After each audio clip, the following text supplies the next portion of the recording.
आज मैं इस सदन के माध्यम से कोटि कोटि देशवासियों को नमन करता हूं, जिनकी वजह से महाकुंभ का सफल आयोजन हुआ। महाकुंभ की सफलता में अनेक लोगों का योगदान है। मैं सरकार के, समाज के सभी कर्मयोगियों का अभिनंदन करता हूं। मैं देश भर के श्रद्धालुओं को, यूपी की जनता, विशेष तौर पर प्रयागराज की जनता का धन्यवाद करता हूं। अध्यक्ष जी, हम सब जानते हैं गंगा जी को धरती पर लाने के लिए एक भगीरथ प्रयास लगा था। वैसा ही महाप्रयास इस महाकुंभ के भव्य आयोजन में भी हमने देखा है। मैंने लाल किले से सबका प्रयास के महत्व पर जोर दिया था। पूरे विश्व ने महाकुंभ के रूप में भारत के विराट स्वरूप के दर्शन किए। सबका प्रयास का यही साक्षात स्वरूप है। ये जनता जनार्दन के संकल्पों के लिए, जनता जनार्दन की श्रद्धा से प्रेरित महाकुंभ था। आदरणीय अध्यक्ष जी, महाकुंभ में हमने हमारी राष्ट्रीय चेतना के जागरण के विराट दर्शन किए हैं। ये जो राष्ट्रीय चेतना है, ये जो राष्ट्र को नए संकल्पों की तरफ ले जाती है, ये नए संकल्पों की सिद्धि के लिए प्रेरित करती है। महाकुंभ ने उन शंकाओं आशंकाओं को भी उचित जवाब दिया है जो हमारे सामर्थ्य को लेकर कुछ लोगों के मन में रहती है। अध्यक्ष जी, पिछले वर्ष अयोध्या के राम मंदिर प्राण प्रतिष्ठा समारोह में हम सभी ने ये महसूस किया था कि कैसे देश अगले 1000 वर्षों के लिए तैयार हो रहा है। इसके ठीक 1 साल बाद महाकुंभ के इस आयोजन ने हम सभी के इस विचार को और दृढ़ किया है। देश की ये सामूहिक चेतना देश का सामर्थ्य बताती है। किसी भी राष्ट्र के जीवन में, मानव जीवन के इतिहास में भी अनेक ऐसे मोड़ आते हैं जो सदियों के लिए, आने वाली पीढ़ियों के लिए उदाहरण बन जाते हैं। हमारे देश के इतिहास में भी ऐसे पल आए हैं जिन्होंने देश को नई दिशा दी, देश को झकझोर कर जागृत कर दिया। जैसे भक्ति आंदोलन के कालखंड में हमने देखा कैसे देश के कोने कोने में आध्यात्मिक चेतना उभरी। स्वामी विवेकानंद जी ने शिकागो में 1 सदी पहले जो भाषण दिया, वो भारत की आध्यात्मिक चेतना का जयघोष था। उसने भारतीयों के आत्मसम्मान को जगा दिया था। हमारी आजादी के आंदोलन में भी अनेक ऐसे पड़ाव आए हैं। 1857 का स्वातंत्र संग्राम हो, वीर भगत सिंह की शहादत का समय हो, नेताजी सुभाष बाबू का दिल्ली चलो का जयघोष हो, गांधी जी का दांडी मार्च हो, ऐसे ही पड़ावों से प्रेरणा पाकर भारत ने आजादी हासिल की। मैं प्रयागराज महाकुंभ को भी ऐसे ही एक अहम पड़ाव के रूप में देखता हूं, जिसमें जागरूक होते हुए देश का प्रतिबिंब नजर आता है। अध्यक्ष जी, हमने करीब 1.5 महीने तक भारत में महाकुंभ का उत्साह देखा, उमंग को अनुभव किया। कैसे सुविधा असुविधा की चिंता से ऊपर उठते हुए कोटि कोटि श्रद्धालु श्रद्धा भाव से जुटे, ये हमारी बहुत बड़ी ताकत है। लेकिन ये उमंग, ये उत्साह सिर्फ यहीं तक सीमित नहीं था। बीते हफ्ते मैं मॉरिशस में था। मैं त्रिवेणी से, प्रयागराज से महाकुंभ के समय का पावन जल लेकर गया था।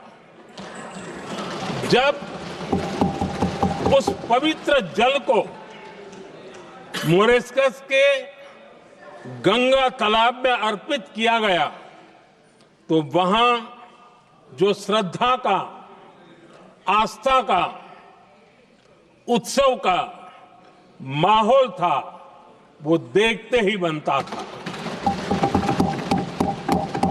ये दिखाता है कि आज हमारी परंपरा, हमारी संस्कृति, हमारे संस्कारों को आत्मसात करने की, उन्हें सेलिब्रेट करने की भावना कितनी प्रबल हो रही है। अध्यक्ष जी, मैं ये भी देख रहा हूं कि पीढ़ी दर पीढ़ी हमारे संस्कारों के आगे बढ़ने का जो क्रम है, वो भी कितनी सहजता से आगे बढ़ रहा है। आप देखिए, जो हमारी मॉडर्न युवा पीढ़ी है, ये कितने श्रद्धा भाव से महाकुंभ से जुड़े रहे, दूसरे उत्सवों से जुड़े रहे हैं। आज भारत का युवा अपनी परंपरा, अपनी आस्था, अपनी श्रद्धा को गर्व के साथ अपना रहा है। अध्यक्ष जी, जब एक समाज की भावनाओं में अपनी विरासत पर गर्व का भाव बढ़ता है, तो हम ऐसी ही भव्य प्रेरक तस्वीरें देखते हैं जो हमने महाकुंभ के दौरान देखी। इससे आपसी भाईचारा बढ़ता है और ये आत्मविश्वास बढ़ता है कि एक देश के रूप में हम बड़े लक्ष्यों को प्राप्त कर सकते हैं। अपनी परंपराओं से, अपनी आस्था से, अपनी विरासत से जुड़ने की ये भावना आज के भारत की बहुत बड़ी पूंजी है। अध्यक्ष जी, महाकुंभ से अनेक अमृत निकले हैं। एकता का अमृत इसका बहुत पवित्र प्रसाद है। महाकुंभ ऐसा आयोजन रहा जिसमें देश के हर क्षेत्र से, हर एक कोने से आए लोग एक हो गए। लोग अहम त्याग कर वयम के भाव से, मैं नहीं हम की भावना से प्रयागराज में जुटे। अलग अलग राज्यों से लोग आकर पवित्र त्रिवेणी का हिस्सा बने। जब अलग अलग क्षेत्रों से आए करोड़ों करोड़ों लोग राष्ट्रीयता के भाव को मजबूती देते हैं, तो देश की एकता बढ़ती है। जब अलग अलग भाषा बोलियां बोलने वाले लोग संगम तट पर हर हर गंगे का उद्घोष करते हैं, तो एक भारत श्रेष्ठ भारत की झलक दिखती है। एकता की भावना बढ़ती है। महाकुंभ में हमने देखा है कि वहां छोटे बड़े का कोई भेद नहीं था। ये भारत का बहुत बड़ा सामर्थ्य है। ये दिखाता है कि एकता का अद्भुत तत्व हमारे भीतर रचा बसा हुआ है। हमारी एकता का सामर्थ्य इतना है कि वो भेदने के सारे प्रयासों को भी भेद देता है। एकता की यही भावना भारतीयों का बहुत बड़ा सौभाग्य है। आज पूरे विश्व में जो बिखराव की स्थितियां हैं, उस दौर में एकजुटता का ये विराट प्रदर्शन हमारी बहुत बड़ी ताकत है। अनेकता में एकता भारत की विशेषता है। ये हम हमेशा कहते आए हैं, ये हमने हमेशा महसूस किया है और इसी के विराट रूप का अनुभव हमने प्रयागराज महाकुंभ में किया है। हमारा दायित्व है कि अनेकता में एकता की इसी विशेषता को हम निरंतर समृद्ध करते रहें। अध्यक्ष जी, महाकुंभ से हमें अनेक प्रेरणाएं भी मिली हैं।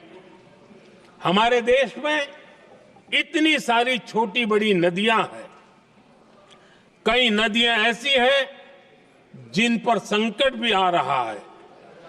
कुंभ से प्रेरणा लेते हुए हमें नदी उत्सव की परंपरा को नया विस्तार देना होगा।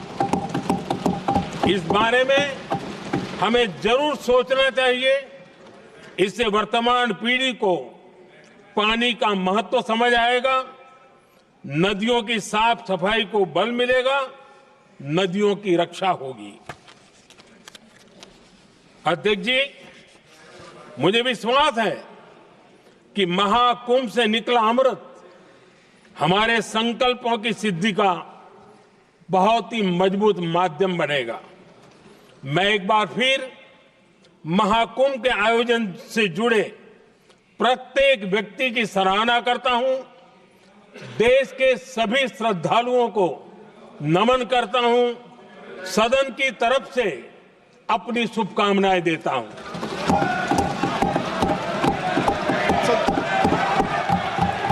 नियम 372 एक मिनट, नियम 372 के तहत आप विद्वान माननीय सदस्य विषय उठा रहे थे ना, इसलिए मैं बोल रहा हूं, आप नियम पढ़ लिया करें। हर विषय सदन नियमों से चलता है।